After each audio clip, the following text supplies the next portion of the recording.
Then United States went back to a more liberal democracy. It really never got out.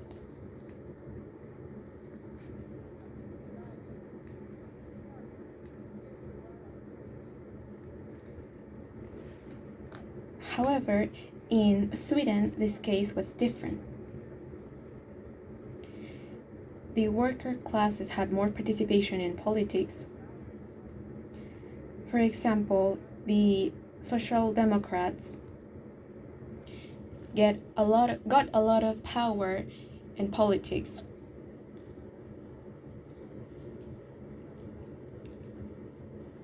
At some point, multiple parties realized that they couldn't win, so they decided to establish a system that redistributes richness and specialize in certain industrial areas that allow to create richness and keep competitiveness, but at the same time redistribute it. In England, the case was different. There was an early industrialization.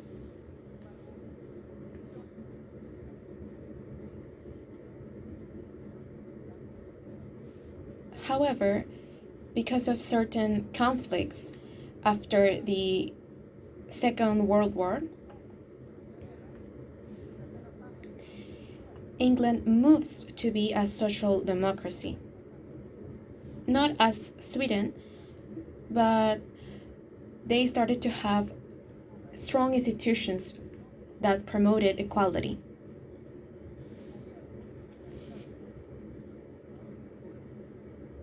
In the 80s, the government of Margaret Thatcher, they leave England in the area of liberal democracy again.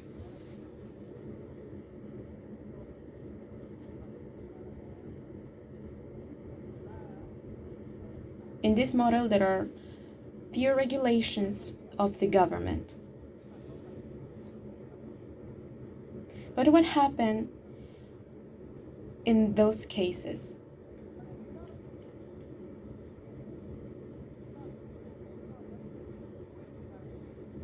To explain these examples, I'm going to focus in two great groups of factors.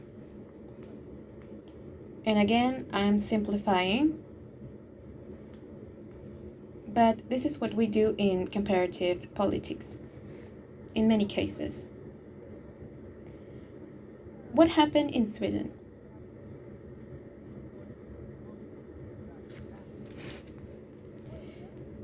The first explanation was going to do with social factors, specifically social and economic factors. In Sweden, there were lots of syndicates, social syndicates.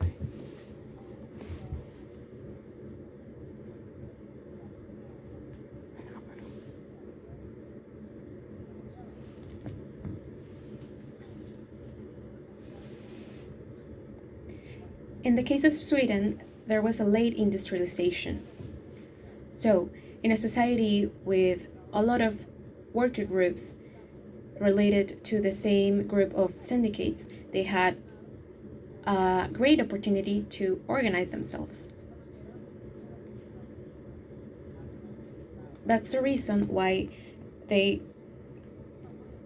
push Sweden to the social democracy. What happened in United States? In this country, they also thought about having a more justice country. But the characteristics of this country is very different because the communities are very far away from each other, and usually the members of these communities were people that emigrated from Europe.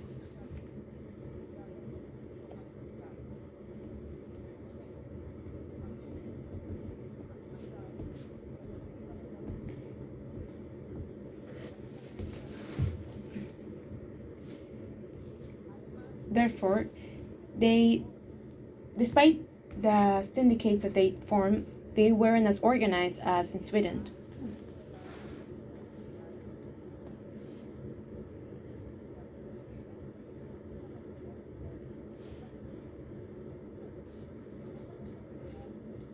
There was also a lot of social mobility because they get the opportunity to work on certain territories, a difference with Sweden.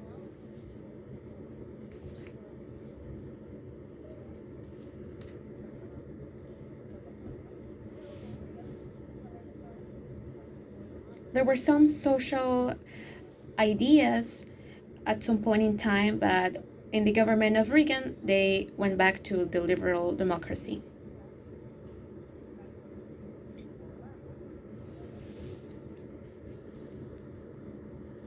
In England, the case is different because the people had more diversity and they formed syndicates by branches they had in their industries.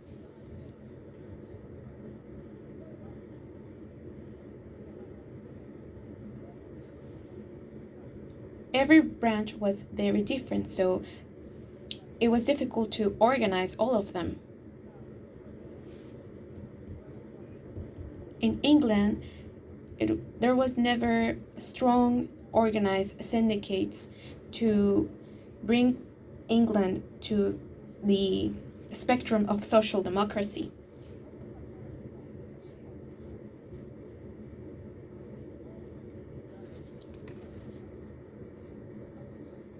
Another important factor is the political factors. In the United States, there is the system of checks and balances. The powers are divided, and it's very hard to break these limits.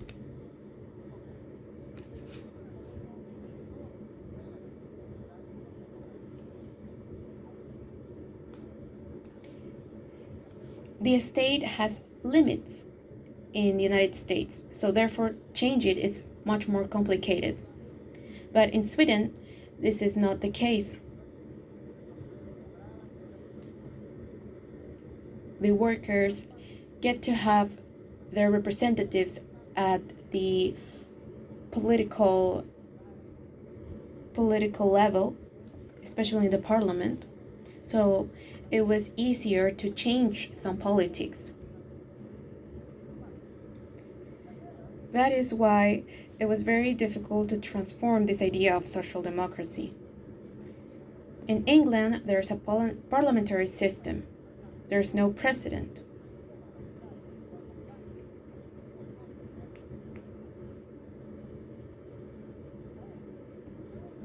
And the parliament usually supports the prime minister in their decisions. They elect a representative per electoral district. This is why the people who win the seats have the support of the majority.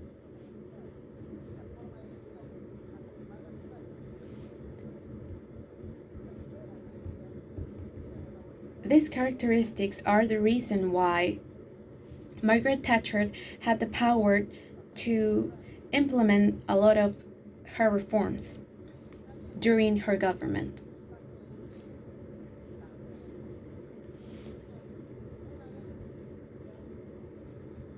There's also a time aspect that influences the tendency to go back to certain politics. For example, the people that already enjoy certain benefits, social benefits, they are going to not trust a lot the system a system in which they encourage competitiveness.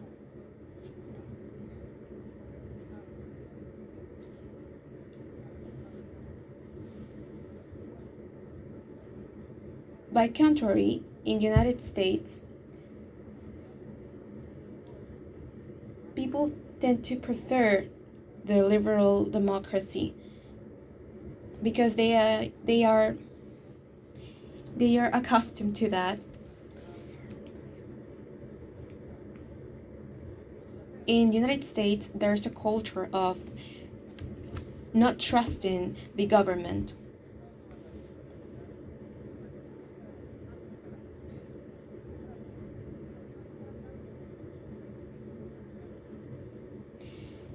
In England, they are more in the center of both of them, and it's hard to move towards one another, one or other. They prefer small political changes.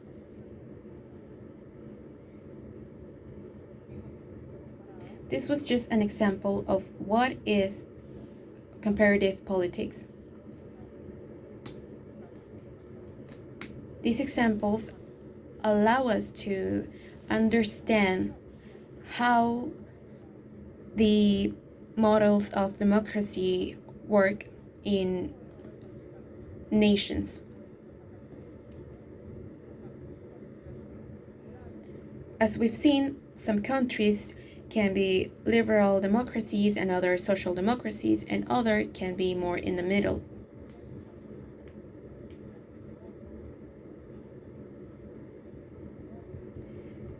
There is a lot of research regarding this topic.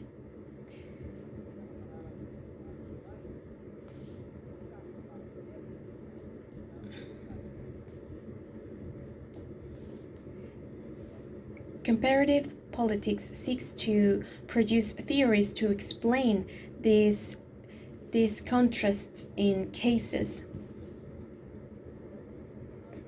Again, I want to apologize for simplifying a lot of these concepts, but it was because I had to do it in 20 minutes. Thank you.